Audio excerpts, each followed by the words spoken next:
Aleluia. Nós estamos na igreja, e a igreja é celestial. A igreja não faz parte da cultura humana. A igreja tem a cultura de Deus. Em 1 Coríntios, capítulo 1, logo no início, no prefácio, nosso querido apóstolo Paulo, embora não o conheçamos em pessoa, mas nós amamos esse irmão maravilhoso, Paulo, chamado pela vontade de Deus para ser apóstolo de Jesus Cristo, e o irmão Sóstenes, a igreja de Deus que está em Corinto. Então, a igreja é de Deus. A igreja não faz parte deste mundo. A igreja é de Deus, pertence a Deus e a sua natureza é divina. Ela faz parte de Deus, tá? E quem compõe a igreja de Deus são os santificados em Cristo Jesus, os chamados para ser santos, com todos os que em todo lugar invocam o nome de nosso Senhor Jesus Cristo, Senhor deles e nosso, isto é, os componentes da igreja também são celestiais, foram santificados pela vida santa de Deus, e o hábito deles não é mais como nas cidades gregas, discutir filosofias, discutir pensamentos humanos, ter preferência por este e por aquele que fala bem, né, tem um desenvolvimento lógico melhor do que o outro, né? A igreja não faz parte disso. A igreja é composta por aquelas pessoas que têm uma nova prática. Essa nova prática é invocar o nome do Senhor em todo lugar. Em lugar de nós continuarmos a vivendo na cultura humana, seguindo a cultura grega, no caso dos coríntios, né? Nós temos agora uma nova cultura, e essa nova cultura nos traz uma nova forma de viver, e a nossa nova forma de viver é invocar o nome do Senhor em todo lugar, porque nós não somos mais de nós mesmos, nós somos guiados pelo Espírito. O Senhor é quem nos guia, portanto, né, nós invocamos o nome do Senhor, Ele é o nosso Senhor, Ele quem nos guia, Ele quem nos dirige a nossa vida. Porque nas cidades gregas, nas antigas cidades gregas, eles tinham sempre uma praça. Essa praça era chamada de ágora, e a praça era muito importante porque era simplesmente o centro da vida daquela cidade, que é um país. Naquele tempo, cada cidade grega era um país autônomo.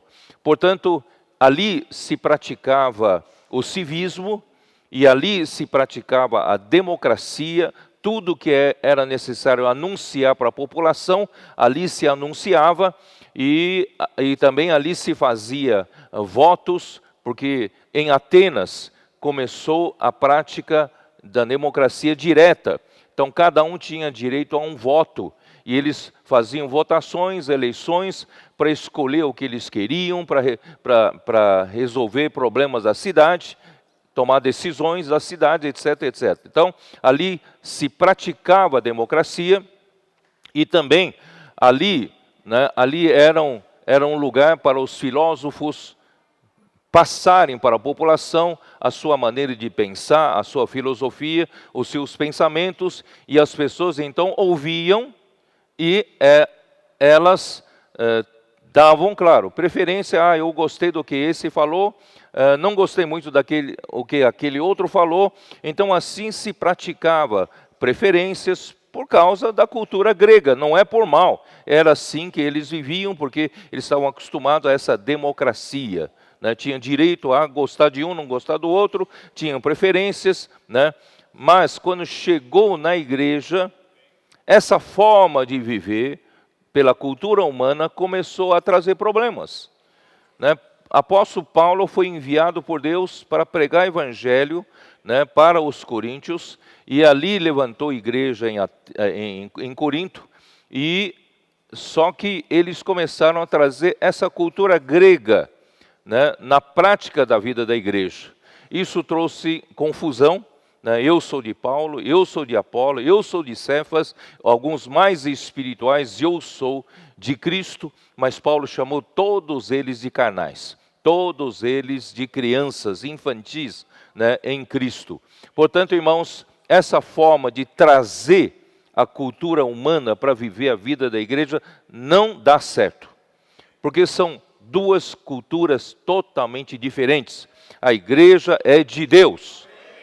Portanto, irmãos, não traga a sua cultura humana para a igreja.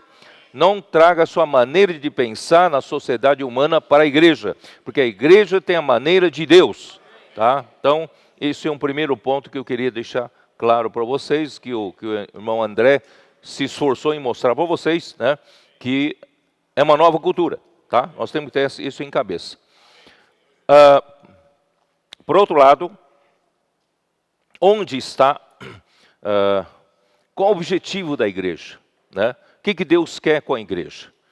Eu queria dizer para vocês, em primeiro lugar, que Deus, Ele tem uma vontade, que a Bíblia chama de beneplácito. Ele tem um bom prazer da sua vontade.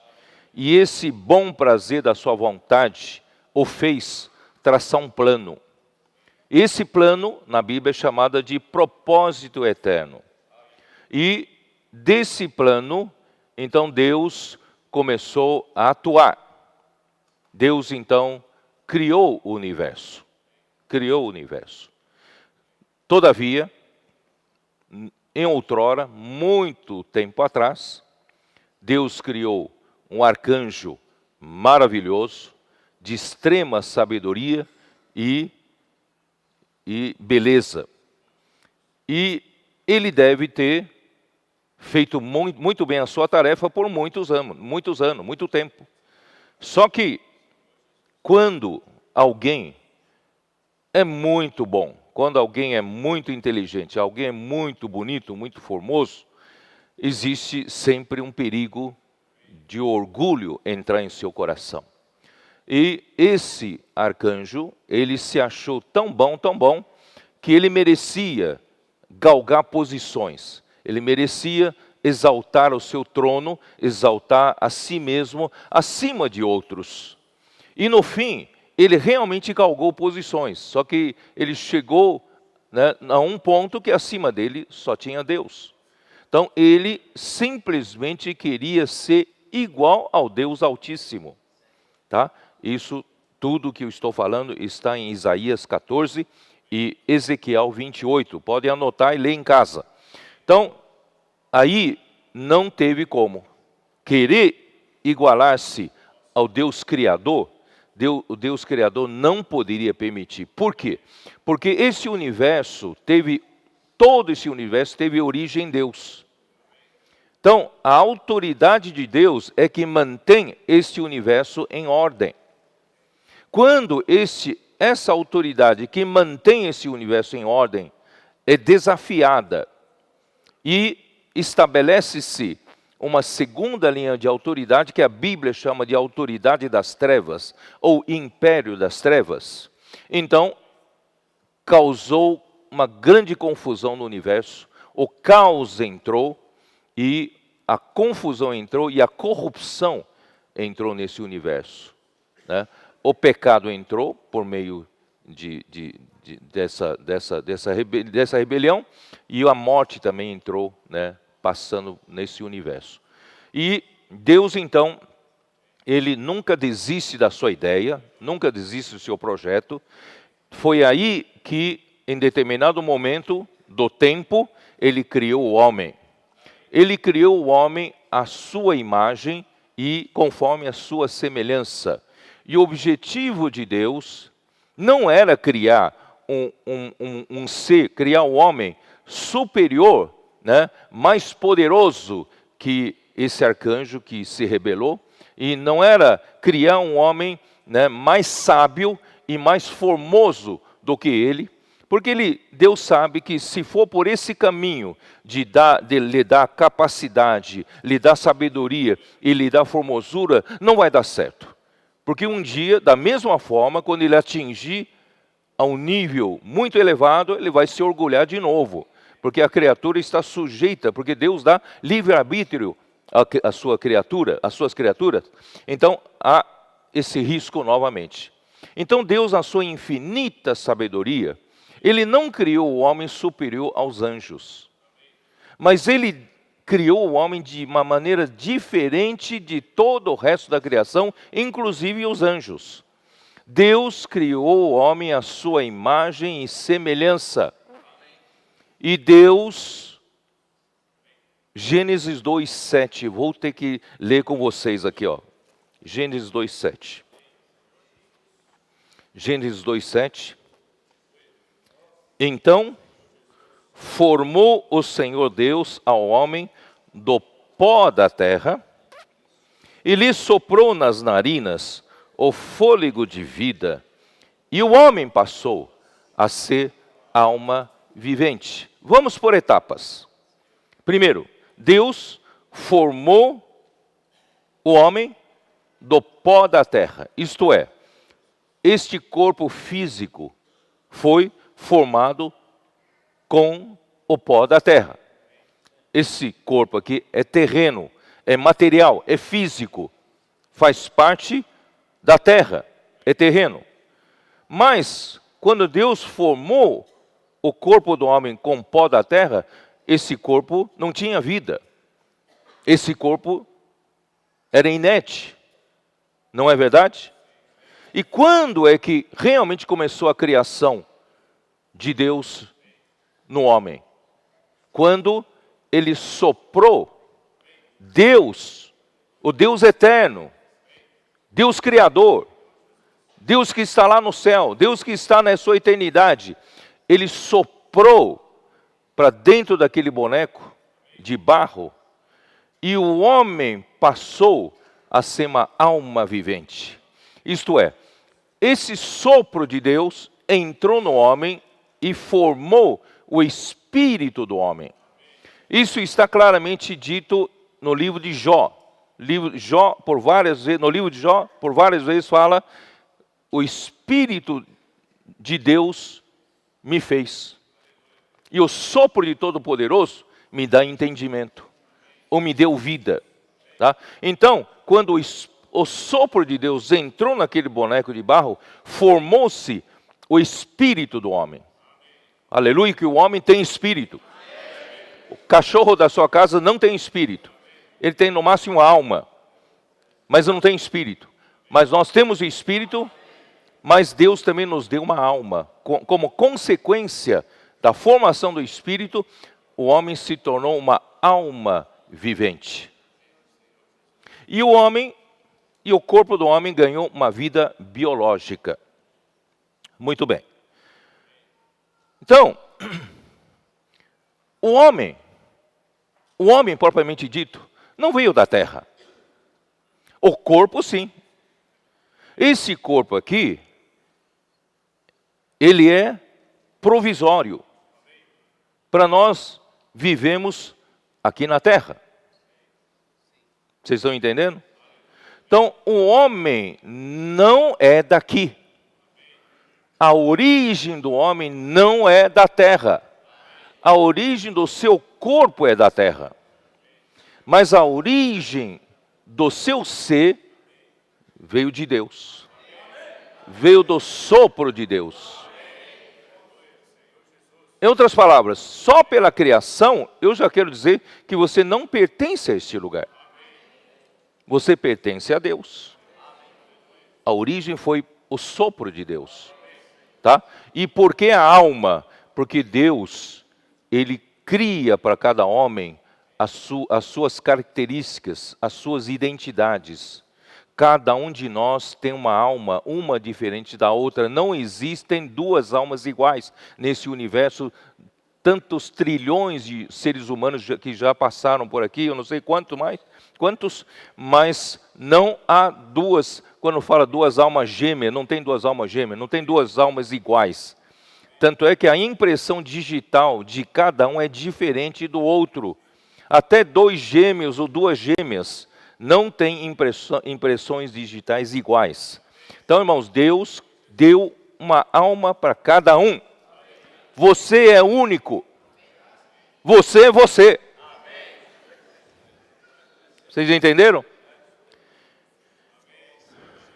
Deus tem um propósito. Vou explicando. Mas, vocês sabem, vou ter que encurtar a história, senão não vou terminar hoje, tá? Encurtar a história. Esse homem, através do engano que a serpente, conseguiu iludir a Eva, esse homem comeu da árvore do conhecimento do bem e do mal, que Deus disse para não comer, e dessa forma transgrediram contra a palavra de Deus. Isso está em Romanos 5, e nessa transgressão, na desobediência de um só homem, entrou o pecado no mundo. E pelo pecado, a morte entrou, e a morte passou para todos os homens. Hoje nós temos um elemento terrível em nós. Além do pecado é a morte. A morte atua em nós. Isso não é uma morte física, é uma morte espiritual. Não é isso? Então o homem pecou, não tem mais como ter acesso à árvore da vida, que é Deus, simbolizava Deus, e para ter a vida de Deus no seu interior. O homem é a única criatura, lembre-se do que eu disse, o homem é a única criatura que foi criado com espírito humano, e esse espírito humano foi formado pelo sopro do Deus eterno. Então, esse espírito humano é o único instrumento em que o homem pode se comunicar com Deus. Vocês estão entendendo? Então o homem foi criado para se comunicar com Deus e receber Deus no seu espírito humano, como um recipiente. Vocês estão entendendo? O homem foi criado para isso.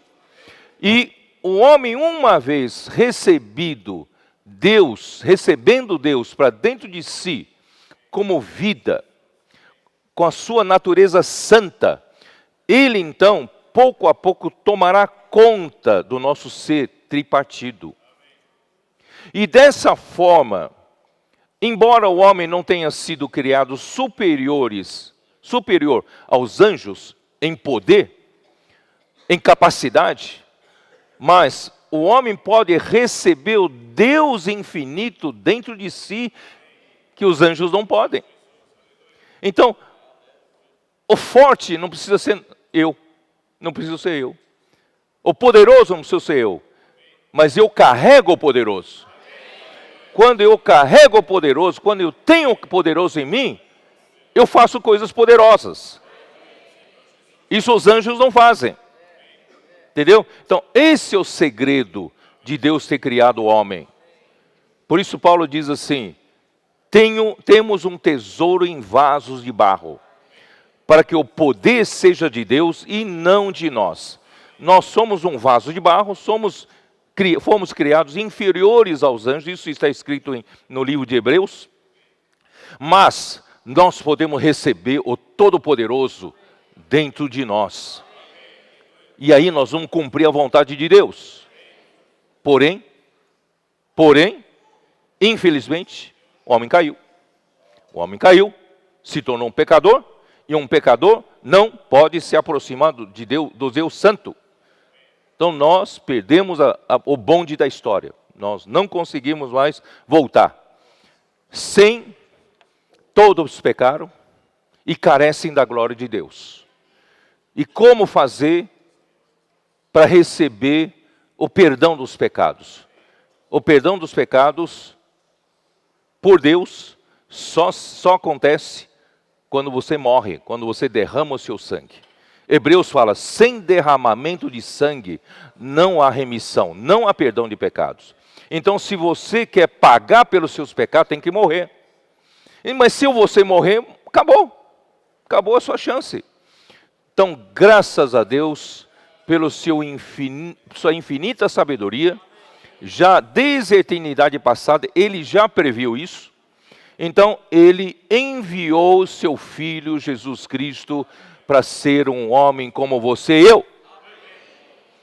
Como disse agora nosso irmão André Oliveira, Ele veio se tornar um homem como você e eu.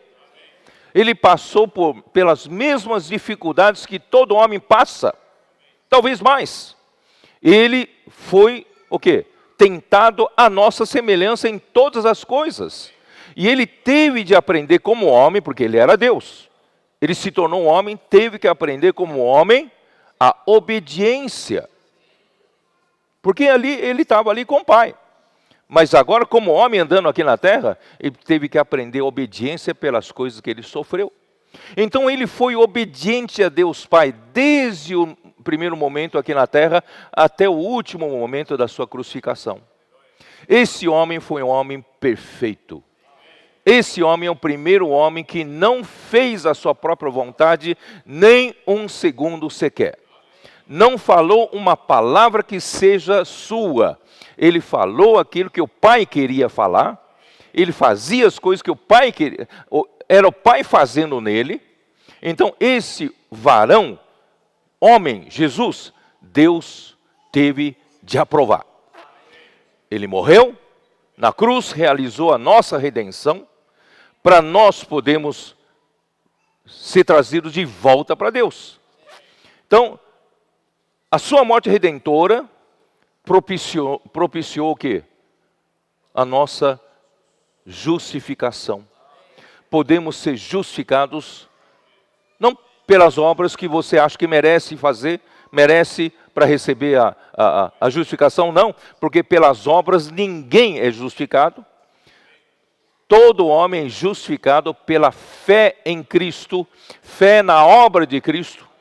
Então, quando nós cremos em Jesus, confessamos nossos pecados foram perdoados. E Deus então nos justificou. Nós fomos trazidos de volta para aquela intenção original de Deus. Mas nem todos, porque nem todos creram, certo? É por isso, irmãos, nós precisamos urgentemente sair para pregar esse evangelho. Porque se aquela pessoa não crê em Jesus, já está condenada. O seu fim é perdição eterna, fogo eterno. Vamos salvar essas pessoas. Vamos tirar essas pessoas desse destino. Pregar evangelho. Vamos pregar evangelho. Quer seja oportuno, quer não. Vamos pregar evangelho. Bom, aí então, esse homem, Deus então justificou. Deus não só justificou, aí que está a importância de Romanos para entender 1 Coríntios. Então, o livro de Romanos retrata todo o processo da salvação de Deus para com esse homem. Desde os pecados grosseiros, os pecados terríveis, horríveis que o homem cometia, certo? E até a justificação pela fé. Mas Romanos não para na justificação. Muitos crentes, muitos cristãos pararam na sua conversão, achando que uma vez convertido, é só esperar ir para o céu um dia. Não. Depois que você se converteu, depois que você aceitou Jesus, Deus te justificou e você nasceu como um bebê em Cristo. Você nasceu de novo.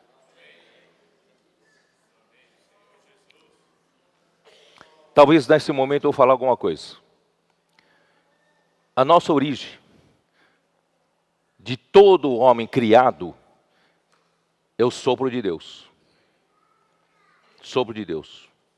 Toda a humanidade tem essa origem, sabia?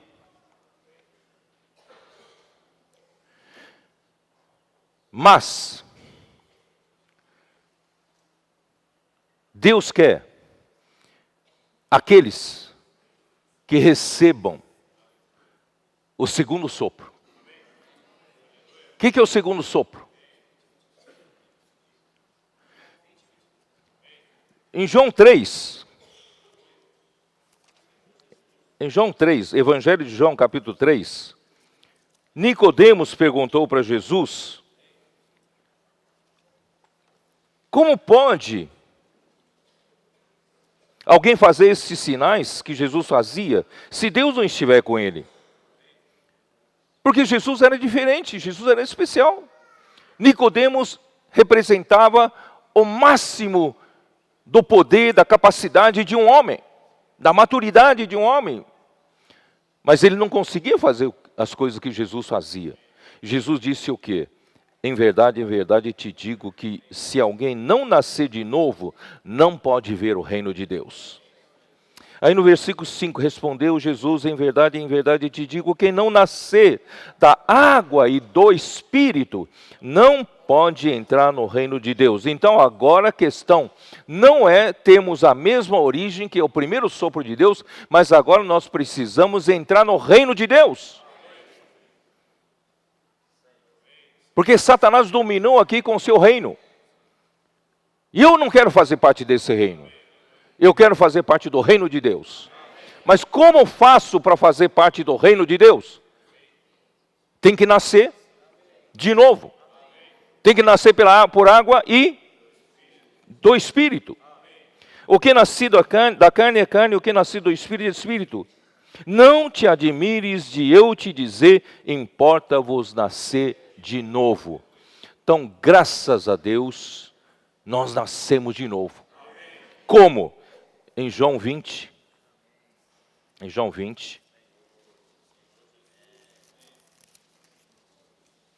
versículo 21,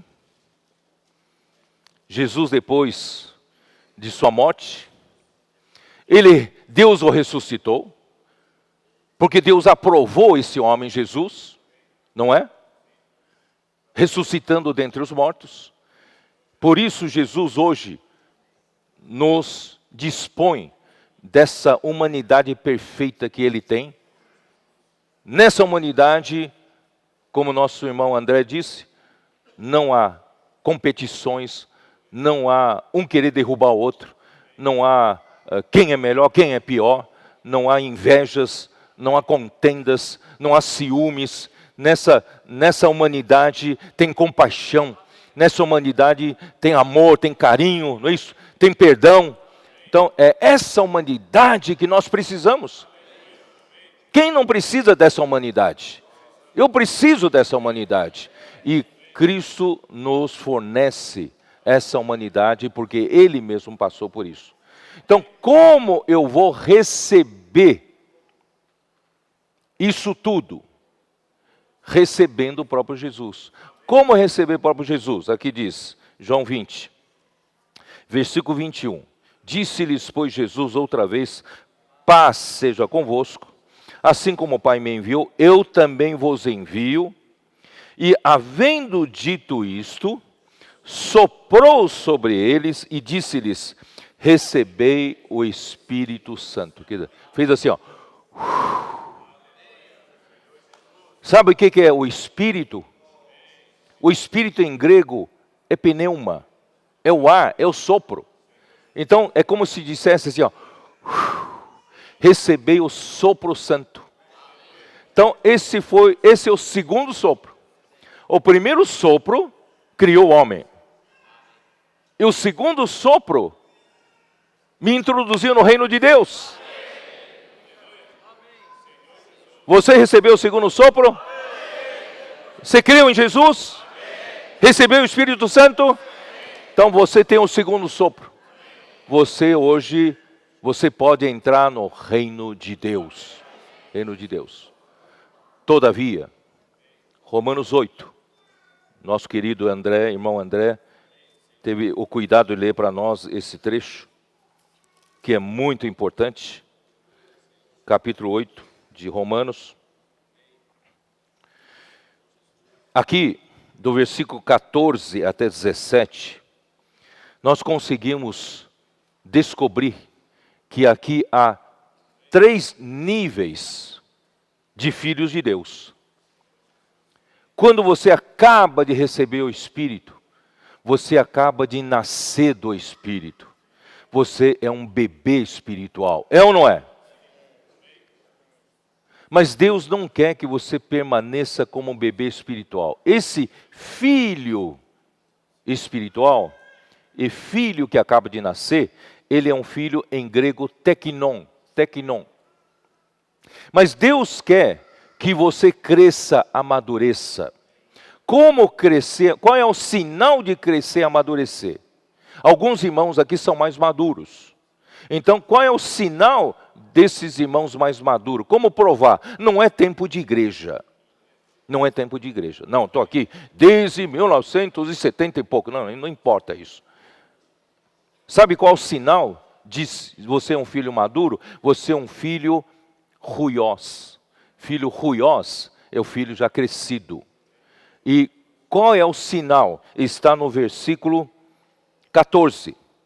Pois todos os que são guiados pelo Espírito de Deus são filhos de Deus. Esses filhos aqui já são ruiós, já são filhos adultos, filhos maduros.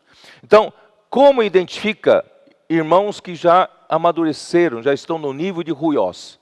São aquelas pessoas que não são carnais, não agem pelo seu instinto carnal, não fazem as coisas pela sua capacidade carnal, mas são aquelas pessoas que são guiadas pelo Espírito.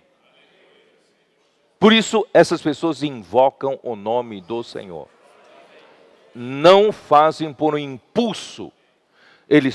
Essas pessoas vivem guiados pelo Espírito. Todo o tempo tentar e aprender a viver no Espírito. Deixar que o Espírito nos guie. Esses são os filhos maduros. Mas não é o bastante ser um filho maduro. Por quê? Porque Deus nos deixou aqui na terra, Deus nos deu a sua vida, Deus nos justificou, tem um propósito. Não é só para não deixar sofrer aqui na terra. Não é? Tem um hino do meu tempo, Deus dará, Deus dará, Deus dará, não sei se alguns se lembram, né? Nos deixou aqui na terra a nossa própria sorte. Não, Deus não é um Deus masoquista que nos quer ver sofrer. Ele tem um propósito aqui conosco. O seu propósito é fazer a sua vontade. Aquela vontade que eu falei do beneplácito, da vontade de Deus, traçou um plano. E nesse plano, Deus quer terminar.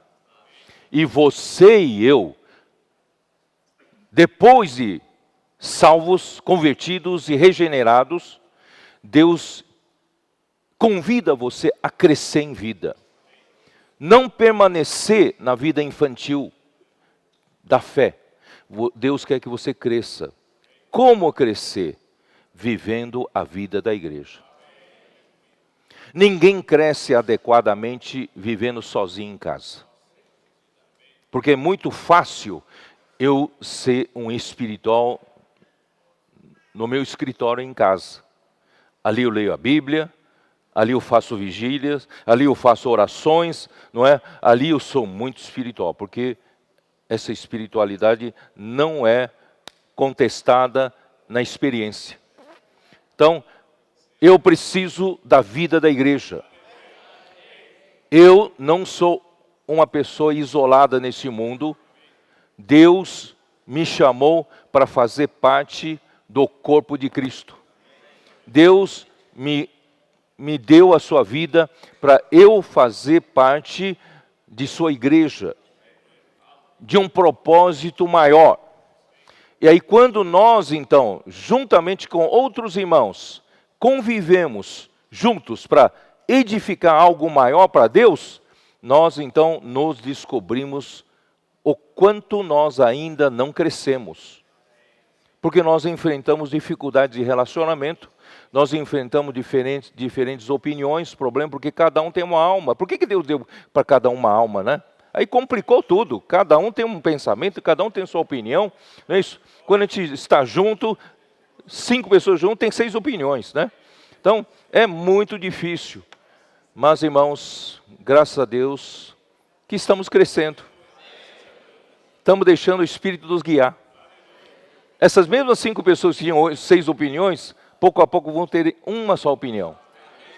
Porque o Espírito está guiando todas elas, né? Então, assim, graças a Deus, nós estamos aprendendo, negando a si mesmo, negando a sua própria vontade. Estamos crescendo. Isso é crescimento. Então, estamos crescendo, amadurecendo, não é? Graças ao Senhor que na igreja tem um bom grupo de irmãos que já estão nesse nível, graças a Deus. Mas não é suficiente. Sabe por que não é suficiente? Porque Deus ainda precisa desses filhos maduros se preocuparem com a sua vontade. Não é só se preocupar com o seu bem-estar espiritual e psicológico. Eles precisam se preocupar com o que Deus se preocupa.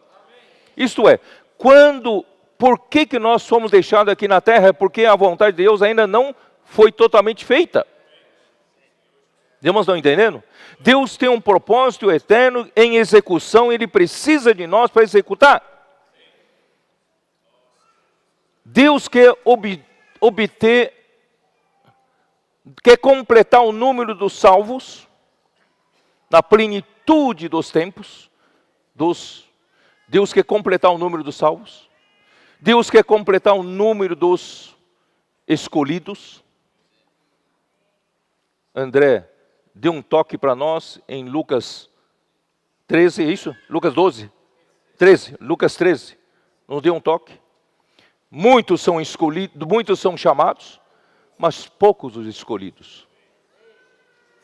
Por quê? Porque a grande maioria pensa no pão que Deus multiplicou naquele dia. Gostou do pão de graça que recebeu. Ou essa igreja é boa porque distribui pão de graça. Vamos para essa igreja. Mas nós não estamos atrás disso. Mas a grande maioria está atrás disso.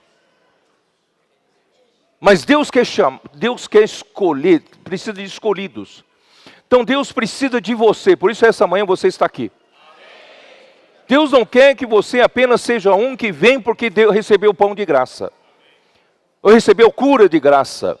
Ou porque Deus fez prosperar seu negócio. Ou aqui você espera ganhar muito dinheiro através das suas contribuições. Não, aqui não prometemos nada disso, não.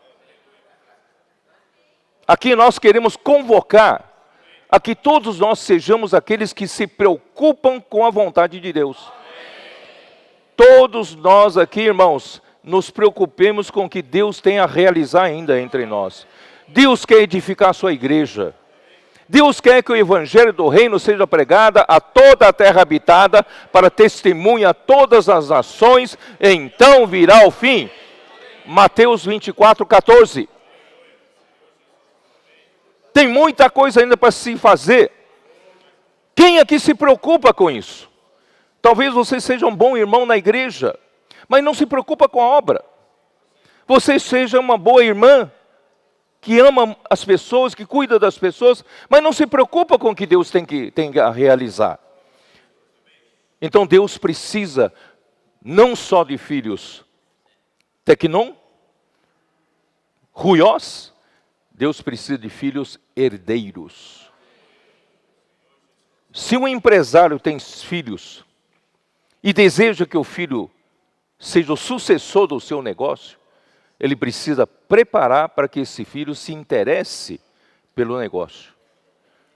E não é raro a gente encontrar algum filho que não tem interesse nenhum com o negócio do pai. Não é? Esse pai não tem como entregar para esse filho a sucessão do seu negócio. Não é verdade? Então, irmãos, às vezes o Senhor encontra, vocês encontram bons filhos, mas não se interessam pelo negócio de Deus. Está contente de viver uma vida à igreja com os irmãos, está tudo contente, mas não se preocupa com a obra. Não se preocupa com a expansão do evangelho, não se preocupa com o que Deus tem que fazer, terminar de fazer, não é isso? Então, esta manhã, estou convocando vocês. Deus está convocando vocês. Não chegar apenas no nível de filhos ruiós, mas chegar ao nível de filhos herdeiros. Esses que se preocupam com negócios do Pai, esses vão fazer parte dos escolhidos para reinar com o Senhor durante 1000 anos. Você quer?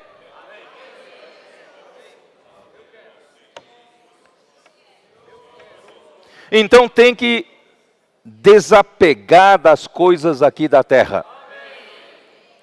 Em primeiro lugar, a igreja não é vivida pela cultura humana.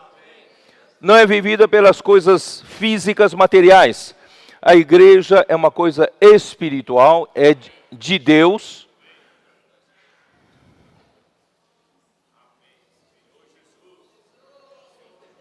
Vou tentar introduzir vocês nesse sentido.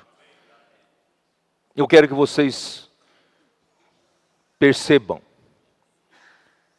Jesus disse, André leu para nós, Jesus disse, eu não sou desse mundo. Como eles também não são. Mas eu não os peço que os tires do mundo, mas que os guarde do mal. Então, irmão, nós vivemos nesse mundo, mas não somos desse mundo. E esse mundo não é a nossa origem. Essa terra não é a nossa origem. A única ligação que nós temos com essa terra é esse corpo. Mas esse corpo físico tem duração. Um dia acaba. E quando isso acabar, eu não tenho uma ligação com a terra. Vocês estão me entendendo ou não? Então, a única ligação que eu tenho com as coisas materiais, com as coisas físicas, é esse corpo. E quando esse corpo terminar a sua vida, não tenho mais ligação com essa terra.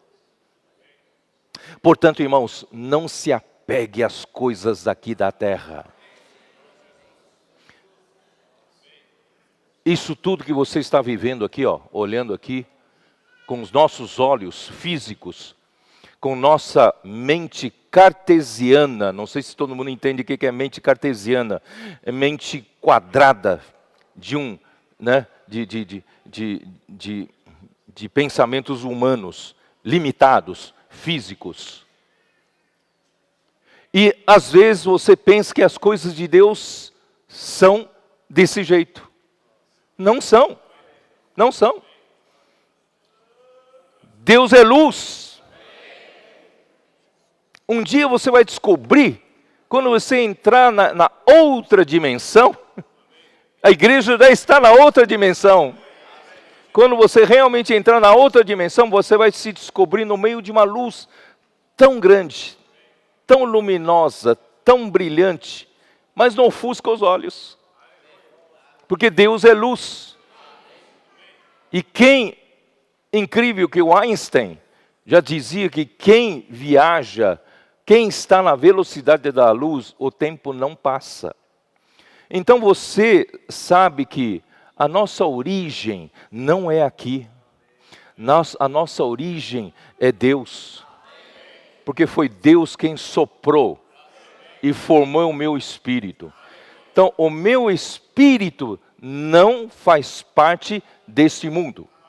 O meu espírito não é quadradinho, não é tridimensional, não é físico, não é matéria. O meu espírito, juntamente com a minha alma, são eternos.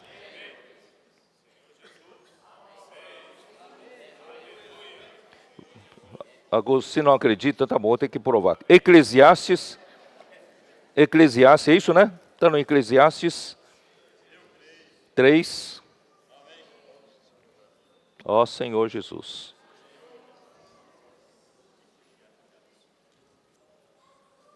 Três 11.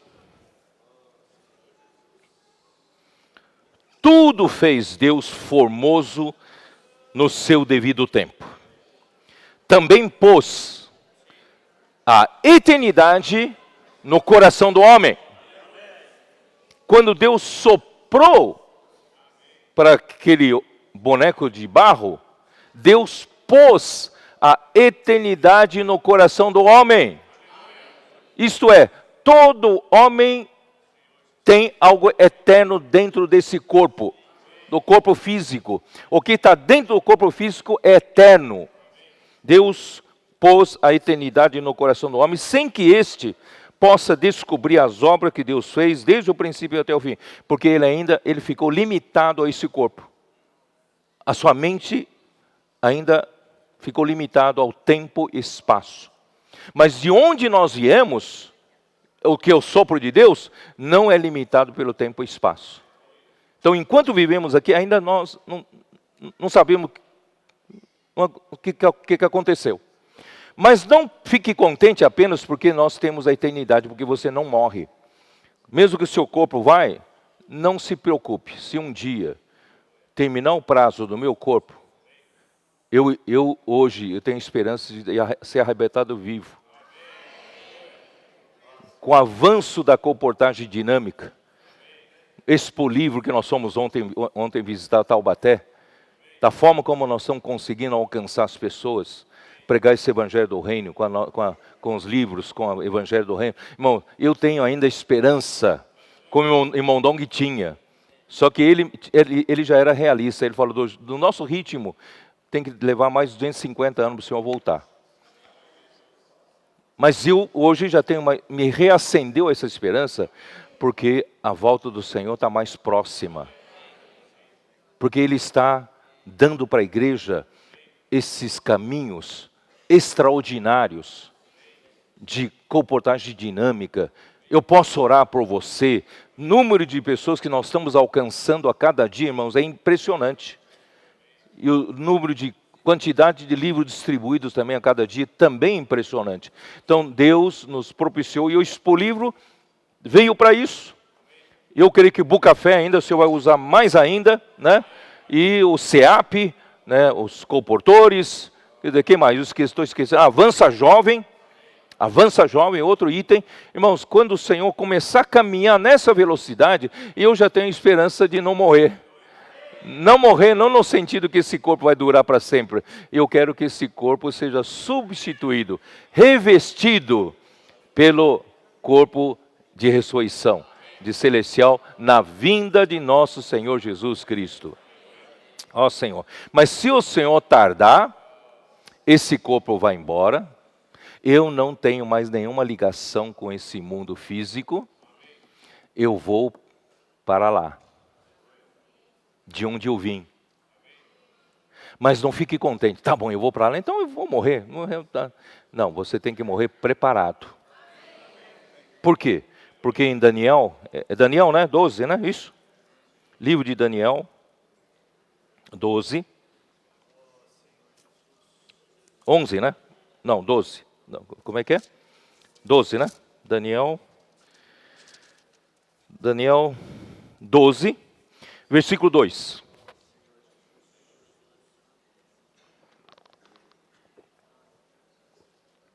Muitos dos que dormem no pó da terra ressuscitarão. Quer dizer, o que é dormir no pó da terra? Que é esse corpo do pó veio e para pó foi. E um dia Deus vai nos ressuscitar.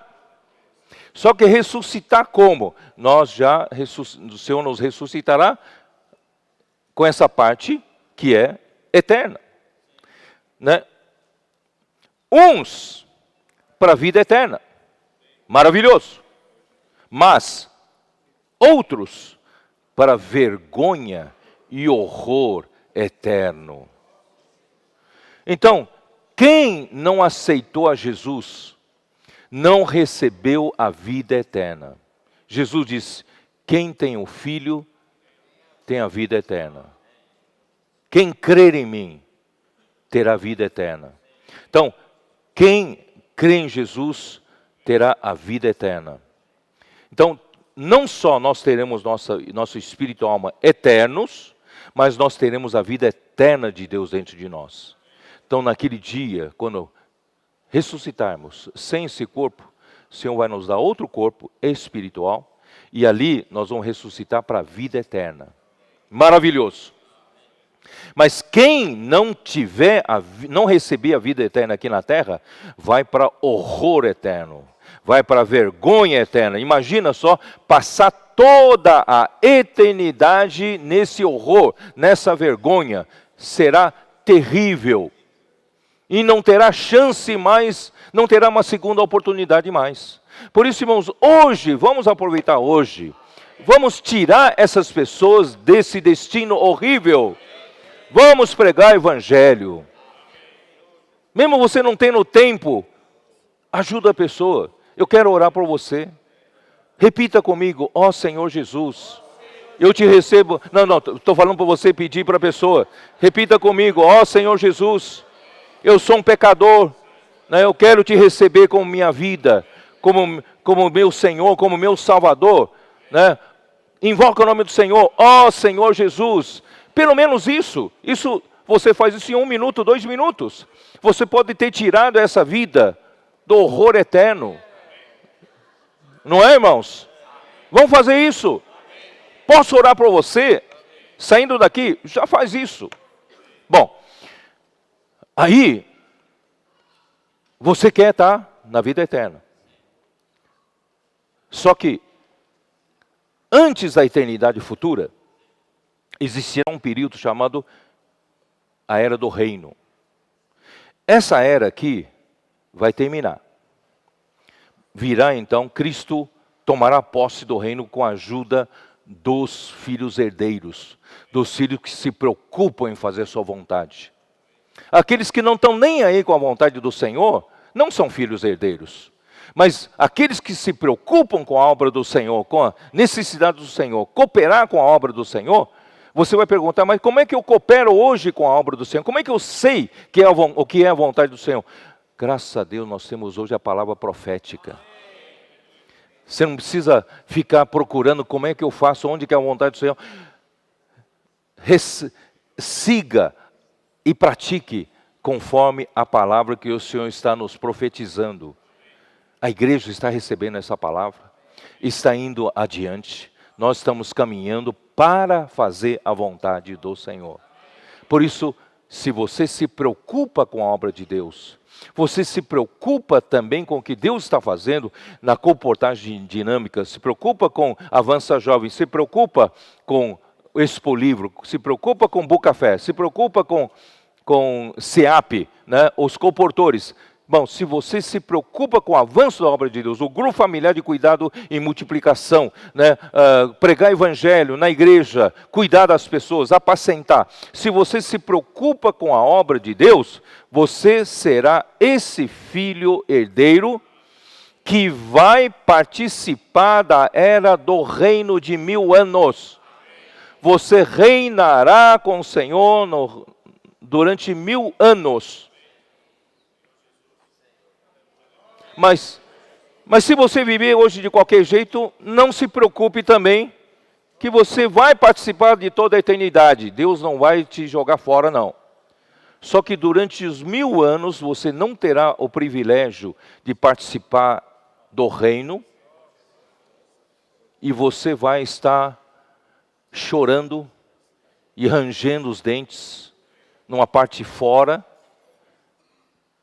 Se eu soubesse que é assim, eu teria investido todo o meu tempo, minha vida, minha energia nisso.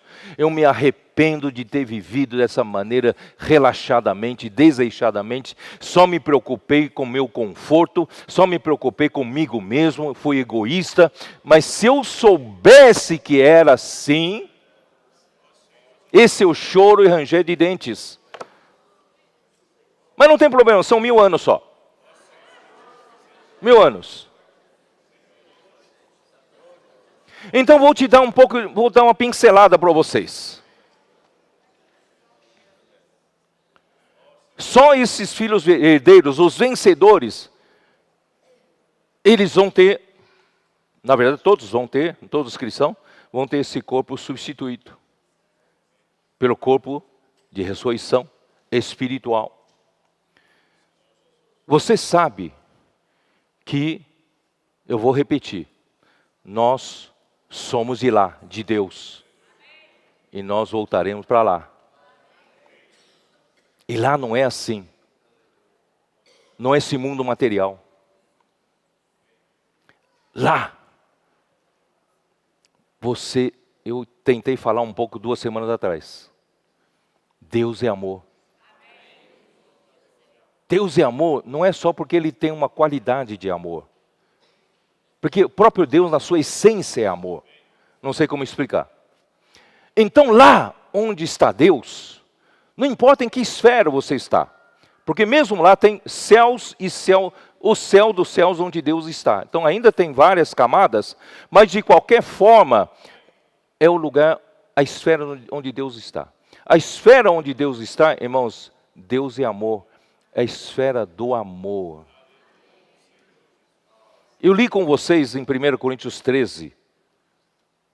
É que enquanto nós apenas entendemos em parte, vemos as coisas em parte, nós profetizamos em parte. Mas quando chegar o que é perfeito, nós vamos entender por completo aquilo que a gente não vê hoje na terra, mas vê com os olhos da fé. Não sei se você sabe que nós vamos ser levados para uma esfera onde Deus está, é a esfera do amor. Não tem como descrever com linguagem humana. É uma sensação de ser amado, abraçado, de felicidade e satisfação imensas que não dá para descrever. Você ainda não tem ideia do que seja entrar no amor de Deus. E Deus é luz. Você entrar ali na esfera de Deus é luz. Deus reservou isso para nós. Mas somente os vencedores vão ter esse antegozo durante o milênio. Porque durante o milênio, os vencedores reinarão com Cristo da parte celestial. Ué, como na parte celestial? Porque eles já estarão nessa esfera com Deus. Não sei se vocês entendem o que eu quero dizer. Na terra, as nações ainda estarão assim no mundo físico. Mundo material. Tempo e espaço, sujeito ao tempo e espaço. Mas nós não estaremos mais sujeitos ao tempo e espaço. Estaremos em outra dimensão. E essa outra dimensão pode estar aqui. Não sei se você entende o que eu quero dizer. Pode estar aqui. Deus está ao mesmo tempo na eternidade, Ele está ao mesmo tempo no coração dos contritos.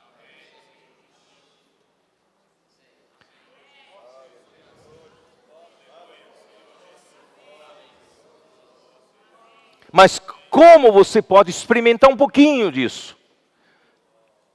Ontem no Expo-Livro eu li Hebreus 11. Dá uma olhada em Hebreus 11. Hebreus 11. Versículo 1.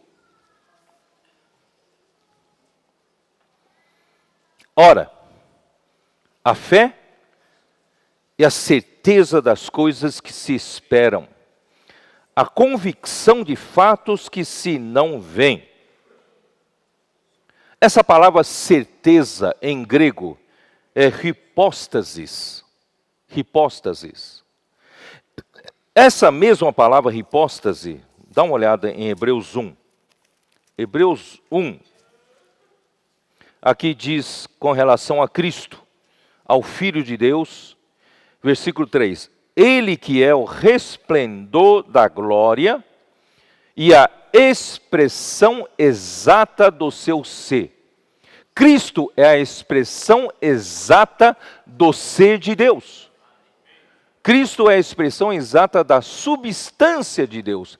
Esse ser aqui é hipóstasis. É a mesma palavra. Então, eu vou traduzir melhor Hebreus 11:1. A fé é a substantificação da substância de Deus. Não deu para entender nada, né? A fé torna real a essência de Deus. A fé torna concreto o próprio Deus. Porque Deus para você ainda é muito longe, muito abstrato. Esse mundo, essa esfera que eu digo onde Deus está, você está tentando vislumbrar um pouquinho, mas é difícil com essa mente aqui ver. Mas assim, você pode experimentar um pouquinho. Você pode experimentar um pouquinho o ser de Deus. você pode experimentar um pouquinho essa esfera de amor. É pela fé. E a fé é a convicção de fatos que se não veem. As coisas que se veem, eu sou obrigado a ler aqui 2 Coríntios, capítulo 4, versículo 18. Ó Senhor Jesus. 4, versículo 18. Não atentando nós nas coisas que se veem. Irmão, não fica preocupado só com as coisas que se veem. Dinheiro, emprego, tá? Irmão, carro, casa. Irmão, isso não vale nada. Não atentando nós para as coisas que se veem, mas nas que se não veem. Porque as que se veem são temporais. Irmãos, isso aqui é uma ilusão, isso aqui vai embora. São temporais. Mas, e as que se não veem, são eternas. Vamos buscar o que é eterno. Não viva pelas coisas que se veem. Por isso, vou repetir ali em Hebreus 11, versículo 1. Ora, a fé é a substantificação da substância de Deus, é a convicção de fatos que se não veem. Você não vê, mas você é convicto. Já se tornou fato para você. Irmãos, você só tem essa possibilidade pela fé. Irmãos, a fé, aleluia, que recebemos quando cremos em Jesus, a fé é uma arma poderosa. Se você quer experimentar um pouquinho as coisas de Deus, entra pelo portal da fé. A fé é como se fosse um portal, sabia? Porque entre a nossa dimensão física e a dimensão de Deus, irmãos, tem um portal. Tem uma forma de se comunicar. Como se comunica com essa outra dimensão onde está Deus? Como se comunica? Entra pela porta da fé.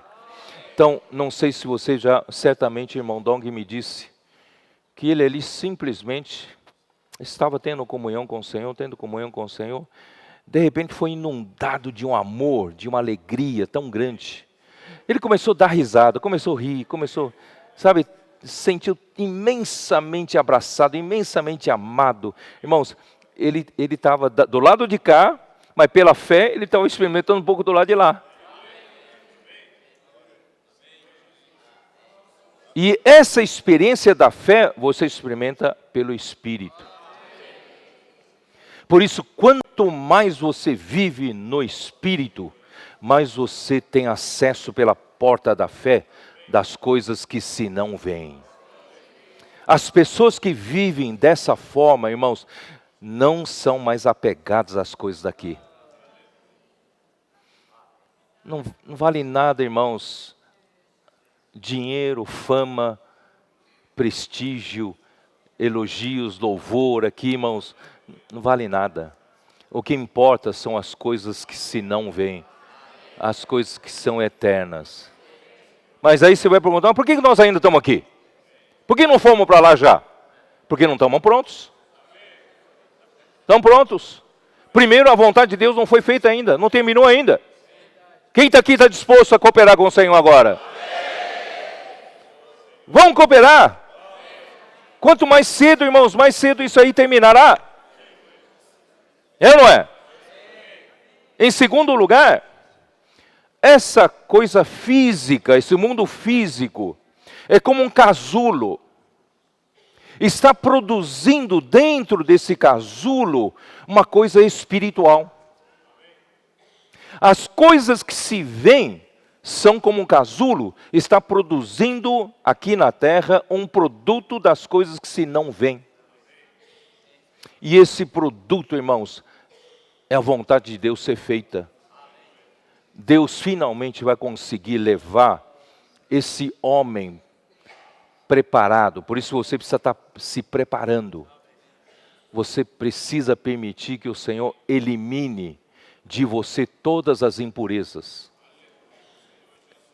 Porque um dia, acredite em mim, você e eu vamos ser inseridos em Deus. Como eu disse 2 domingos atrás, nós vamos ser inseridos em Deus. Mas como nós vamos ser inseridos em Deus santo? Se eu tenho alguma coisa não santa. Se eu for inserido dentro de Deus santo, é um corpo estranho que vai ser rejeitado. Mas então, irmãos, hoje, vamos deixar o Senhor trabalhar em nós. Eliminar tudo que não é santo. E Deus preserva a nossa identidade. Deus não apaga a sua identidade. Porque aí que está a multiforme sabedoria de Deus. Deus muito mais, se Deus optasse pelo caminho mais simples, Deus apagava toda a nossa alma e fazia de nós todos robôs espirituais. Todo mundo igual. Mas réplica, né? Como é que fala? Um clone, certo? Não, Deus não faz isso. Deus preserva a sua identidade. Mas trabalhado pelo Senhor. Eliminando todas as impurezas, tudo que não é santo. Irmão, você não tem noção do que Deus tem preparado para nós. Eu só quero dizer, irmãos, que vale a pena qualquer preço. Não me diga naquele dia que você não sabia, porque eu falei hoje de manhã.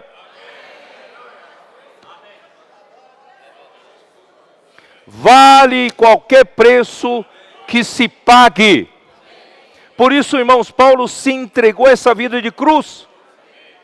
Paulo só sofreu. Apóstolo Paulo, não é isso? Porque ele viu o que espera ele. Abraão, Isaac e Jacó, eles não viveram para as coisas terrenas, materiais. Eles aguardavam uma pátria que tem fundamentos celestial. Espero que você e eu, irmãos, desarraigamos das coisas aqui da terra. Não enxerguemos as coisas de Deus com a nossa cultura humana. Vamos enxergar com os olhos da fé. E desapegando-nos das coisas materiais, usando a fé, vivendo no Espírito, para fazer a vontade do Senhor, sendo fiéis à palavra profética, pregando o Evangelho, fazendo comportagem, orando com as pessoas, cuidando do grupo familiar, cuidando dos irmãos, apacentando, pregando o Evangelho, irmão. Enfim, nós estaremos, irmãos, preparando-nos também. Não só fazendo a vontade de Deus como um todo, eu estou sendo purificado, limpo de tudo aquilo que não faz parte de Deus, que terá problema quando for inserido em Deus. Por isso, irmãos, hoje vamos viver no Espírito. Exercite mais o Espírito. Vou dizer uma coisa, irmãos, você não tem ideia da grandiosidade de Deus ainda. Você não tem ideia da majestade de Deus. Deus habita na luz inacessível ao homem. E Deus, na verdade, Ele está no terceiro céu. O seu trono está no terceiro céu. E o céu dele é acima de outros céus. Deus nem todos os anos conseguem se aproximar, não. E quem sabe você precisa de muitas pessoas, muitos deles, né? Não sei pessoas, muitos deles, para se comunicar com Deus, precisa de mensageiro para levar até Ele uma mensagem. Mas você aqui na terra, você pode fazer um contato direto com Deus. Você não precisa marcar audiências. Você não precisa pedir que algum anjo leve sua mensagem até Ele, não. Você tem uma ligação, uma linha direta com Deus. Use mais isso. Eu comecei a usar mais isso. Ó Senhor Jesus, pela fé, eu tenho contato com Deus. Desenvolva cada vez mais essa intimidade com Deus. Você vai virar um homem espiritual, que conseguirá julgar todas as coisas. Isto é, conseguirá discernir, conseguirá entender todas as coisas. E ele mesmo, o homem espiritual, ele mesmo não é julgado por ninguém. Porque ele é como o vento que sopra para onde quer, não sabe de onde vem, nem para onde vai. Porque ele é guiado pelo Espírito. Amém? Consegui encorajar vocês? Irmãos, Não me diga naquele dia que não ouviram, tá? Então, vale a pena pagar o preço. Deus está convocando você para fazer a vontade de Deus, para realizar a obra de Deus, cooperar com o Senhor. Então, tire essa vergonha sua de dizer, posso orar por você? Tire essa vergonha de pregar o evangelho para as pessoas, fazer comportagem. Amém? Senhor abençoe vocês.